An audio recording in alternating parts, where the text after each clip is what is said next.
Y por supuesto empezamos con el análisis saludando quien siempre amablemente nos ayuda a entender estas diligencias muy importantes, más esta tan importante para la coyuntura nacional, al abogado Tres Palacios. Doctor Tres Palacios, gracias por estar en Caracol Ahora. Buenos días.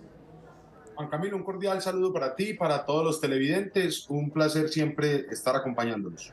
Bueno, doctor Tres Palacios, arranquemos por lo general. ¿Cómo vio la sustentación de las pruebas por parte del fiscal Mario Burgos ayer, donde implica a varias personas? Juan, es muy importante establecer más o menos cuáles son los lineamientos de estas audiencias.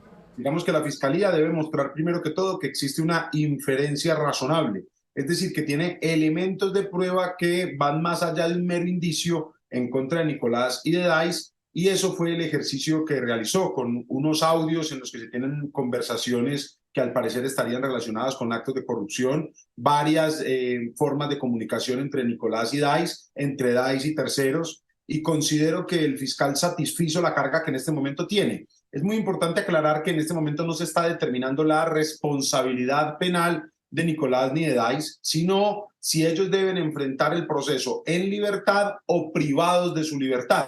Y para ello, los elementos que ha mostrado considero que son suficientes para esta solicitud.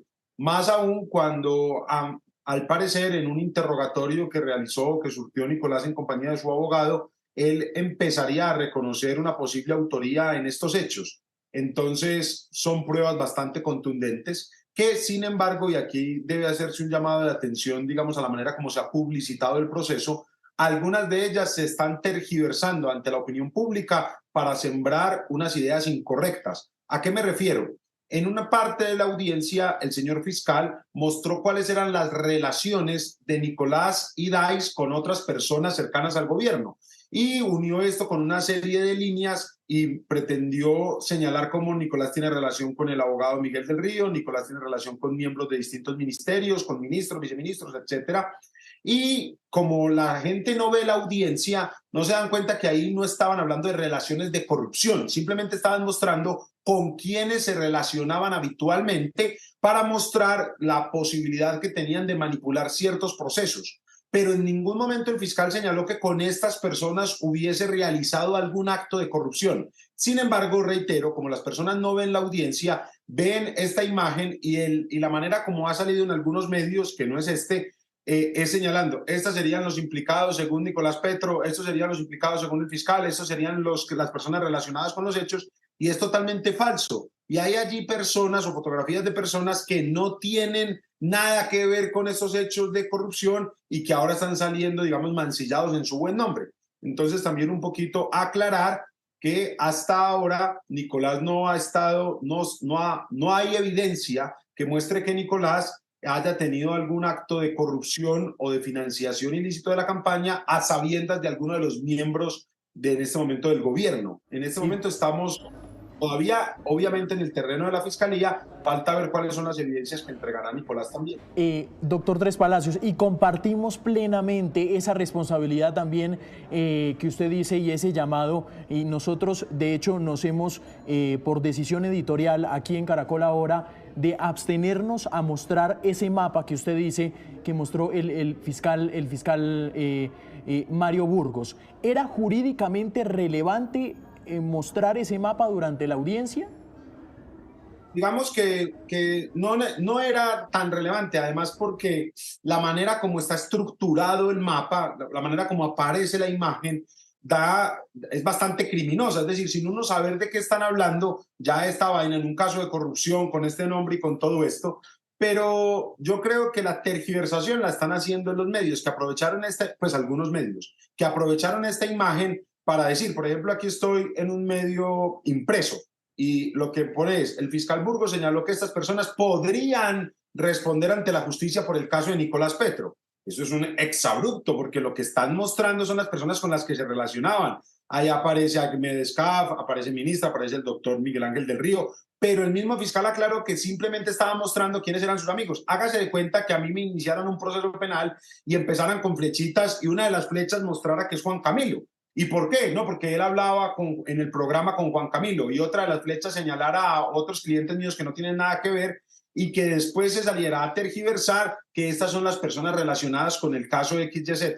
Yo considero que fue innecesaria la exhibición de esta imagen, pero una vez exhibida, creo que los medios que la divulgan tienen la responsabilidad de aclarar que esta imagen únicamente muestra con quienes tenían relación, no necesariamente delictual, porque no fue algo que el fiscal manifestara.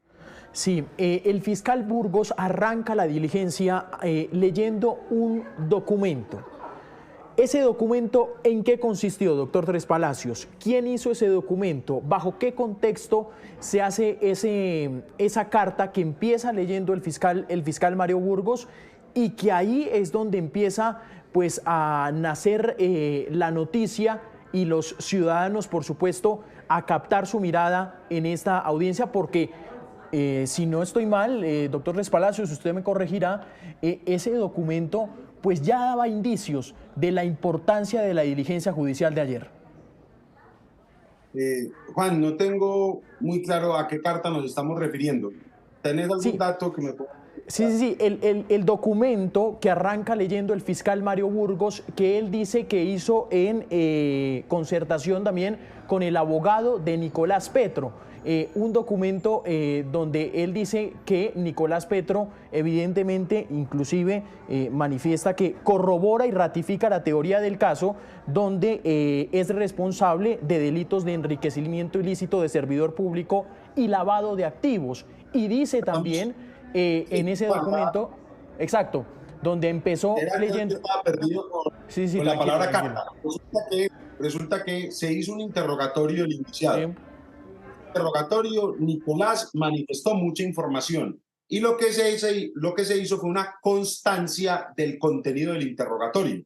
Esa constancia del contenido del interrogatorio la hace el fiscal, también el doctor, pues interviene el doctor David Telequi, y allí extractan algunos fragmentos de lo declarado por Nicolás. ¿Por qué se hace así? Porque lo que entendemos es que hubo un intercambio de información por casi mediodía, es decir, 12 horas de información dada por Nicolás. Entonces lo que hicieron fue un acta adicional y en el acta ponían todos los elementos que resultaban trascendentales. Esta es, digamos, el acta, también puede ser llamada carta, digamos, en el uso normal del lenguaje. Técnicamente, esta sería el acta, este sería el testimonio, esta sería la información con la cual Nicolás y su defensa, habrían logrado que la solicitud se desescalara de una solicitud de medida de aseguramiento en centro carcelario a una solicitud de medida de aseguramiento en el domicilio de Nicolás. Entonces, ¿qué es lo trascendental de esta carta? Digamos que toda esta información va a haber que corroborarla. Esto no se trata de decir que porque lo dijo el hijo del presidente es verdad. Esto se debe valorar como lo que es una información aportada por un sujeto que está con todo el poder punitivo encima de él y que todo esto para sus efectos legales tiene que ser corroborado y corroborable. Ahora ya salió todo el mundo a intentar sepultar al gobierno, pero tenemos que ver la consistencia de los elementos, a quienes involucran y recordar que la responsabilidad penal es individual y subjetiva, es decir, no solo deberá demostrarse, el primer paso es demostrar que hubo fuentes de financiación ilícitas o no reportadas en la campaña. Ese es el primer paso, pero el segundo paso es demostrar que las personas encargadas de administrar esos bienes y de reportar esos ingresos sí sabían que estos dineros ingresaban de manera mala vida. Sin embargo, esta acta es bastante fuerte, muestra que la información aportada por Nicolás incluso podría llegar a involucrar a su señor padre, y ahí hay que hacer una claridad importante. La Fiscalía no puede investigar al señor presidente de la República. Es decir, toda información que entregue Nicolás Petro que involucre directa o indirectamente a su padre debe ser enviada de inmediato a la Comisión de Investigaciones y Acusaciones de la Cámara de Representantes. No puede la Fiscalía General de la Nación adelantar un solo acto de investigación con la información que le suministre Nicolás acerca de su padre. La Fiscalía es competente para investigar a Nicolás, es competente para investigar a Dais, es competente para investigar a varios miembros del gabinete, pero quiero ser muy directo con esto. Si el señor fiscal realiza un solo acto de investigación en contra del presidente, se estaría extralimitando en el uso de sus funciones, porque el andamiaje constitucional ha establecido que esa investigación únicamente la puede realizar una dependencia de la Cámara de Representantes, que es la Comisión de Investigaciones y Acusaciones de la Cámara. Doctor Tres Palacios, ¿qué vimos en estas horas de la mañana? ¿Qué acabamos de ver? Estamos viendo una audiencia en la que tras bambalinas lo que hubo seguramente fue una negociación, lo cual es perfectamente válido desde el punto de vista jurídico. Quiere decir esto que ambas partes, la defensa y la fiscalía, se acercaron y a cambio de la información que suministró Nicolás Petro, lograron que la solicitud de la medida de aseguramiento no fuese en un centro carcelario, sino en domiciliaria. Ese es el motivo por el cual seguramente el doctor David Telequi no se opuso a la solicitud de la medida de la fiscalía y por lo tanto en este momento el juez, digamos que la decisión esperable es que dicte una medida de aseguramiento en el domicilio. Hay que decir que la solicitud del fiscal era atacable desde el punto de vista argumentativo porque el fiscal careció de una debida fundamentación de los fines por los cuales debía imponerse la medida. Sin embargo, en esta clase de audiencias es perfectamente válido que ambas partes lleguen a un acuerdo en el cual usted pide una medida menos lesiva y yo no me opongo. Entonces, uno debe entender que esto, digamos que está dentro de la órbita de configuración estratégica de los defensores. Llamar la atención sobre todas las menciones que hace el doctor David Telequi, toda la solidaridad con él, todo el apoyo. Él manifiesta, y estoy convencido de aquí, de que así es, que está siendo víctima de hostigamiento a través de redes sociales, el extraño comportamiento de quien se presentó como un aparente abogado del apellido que ustedes han mencionado y que no se sabe con qué finalidades, seguramente non santas, se acercó a Nicolás, y me parece totalmente válida la afirmación dada por el doctor David, según la cual en caso de que Nicolás estuviese en una prisión su vida correría un alto peligro. En este momento hay que esperar cómo fundamentará el juez la decisión, pero digamos que lo más posible es que acceda a la solicitud de la Fiscalía y Nicolás Petro pase a estar en medida de aseguramiento en su domicilio. Quiero entender, doctor Tres Palacios, el argumento o el reparo de la defensa de Daisuris Vázquez, de la restricción que dijo la Fiscalía para estar presente en reuniones políticas. ¿Da lugar ese argumento? Sí, digamos que fue un argumento consistente. Lo que pasa es que la Fiscalía ha solicitado varias medidas no privativas de la libertad. Solo sobre una de ellas fue que él presentó el argumento de oposición y es que se le está prohibiendo a Dais Vázquez asistir a reuniones políticas. Y no queda muy claro qué tiene que ver la asistencia de ella a reuniones políticas con que pueda torpedear el proceso, vulnerarla a los testigos, dañar a la sociedad, etcétera. Y por lo tanto el jurista ha realizado una oposición porque considera que es una desproporcionada afectación de sus derechos políticos. Recordemos nosotros que a través del Pacto Internacional de Derechos Civiles y Políticos tienen un carácter fundamental el ejercicio del derecho a elegir y ser elegido, y todas las personas por norma general debemos poder asistir a reuniones políticas. Entonces, será el juez quien decida si se debe o no limitar el ejercicio de estos derechos políticos de Dais Vázquez, y los argumentos que ha presentado el colega creo que son bastante válidos y creo que el juez debe considerarlos a favor del colega, es decir, establecer que no hay motivo para que se limiten los derechos políticos de esta ciudadana mientras se adelanta el proceso en su contra. Doctor Tres Palacios, ¿cuál es la gravedad que un abogado se presente con documentos falsos, supuestamente como apoderado de Nicolás Petro? Jurídicamente, ¿qué representa eso? Si los documentos son falsos, lo más seguro es que no sea un abogado. Y eso es lo más extraño, porque pues si fuese un jurista uno supondría que se presentó para pedirle poder, para... En estos casos es muy normal que cuando una persona de estas condiciones está en un proceso de esto, se acerquen muchos colegas a intentar defenderlo o a ofrecer sus servicios. Aquí lo preocupante es que hay varios rastros que indicarían que la tarjeta profesional es falsa y por lo tanto se estaría presentando un ciudadano con un documento público falso, que ya de por sí es un delito, pero lo más grave no es esa conducta, sino con qué finalidad se está acechando al señor hijo del presidente y cuál sería, digamos, el motivo por el cual se estarían realizando estas acciones en su contra. Una vez el juez emita hoy la decisión a las 6 de la tarde, sobre la medida de aseguramiento y cómo deben enfrentar este proceso de Isuris Vázquez y Nicolás Petro. ¿Qué sigue, abogado Tres Palacios? Sí, esa medida se cumple de manera inmediata. Digamos que las partes pueden interponer recursos. No creemos que eso ocurra porque vimos que todas las partes estuvieron, digamos, de acuerdo, salvo el argumento del colega en defensa de Dice. Pero independientemente de si se apela o no la decisión, esta se tiene que comenzar a cumplir de manera inmediata. Entonces, hoy a las 6:30 de la tarde que se van a conectar, seguramente se impondrá la medida de aseguramiento en el domicilio y el proceso continúa sus etapas normales y la siguiente actuación ordinaria sería la presentación del escrito de acusación. Sin embargo, en este caso es poco probable que se presente el escrito porque digamos que lo más seguro es que se logre llegar o a un principio de oportunidad o a un preacuerdo antes de que esto ocurra. En este momento empieza un proceso de negociación entre la Fiscalía y Nicolás, entregando toda la información que él ha aludido, los medios de prueba, y yo creo que se nos vienen unos meses de profundos escándalos cada que se empiece a divulgar esto y empiece a ser filtrado a través de los medios de comunicación. Entonces, digamos que creíamos que iba a empezar una etapa más silenciosa del proceso, pero por el devenir de estas audiencias totalmente inesperado, se vienen varios escándalos que afectarán gravemente pues, a la opinión y esperamos que sea lo mejor para el bienestar de la República. ¿Se espera que la Fiscalía aquí abra más líneas investigativas, doctor Tres Palacios, de acuerdo a los nombres, otros nombres que no se conocían y que presentó ayer en esas pruebas el fiscal Mario Burgos?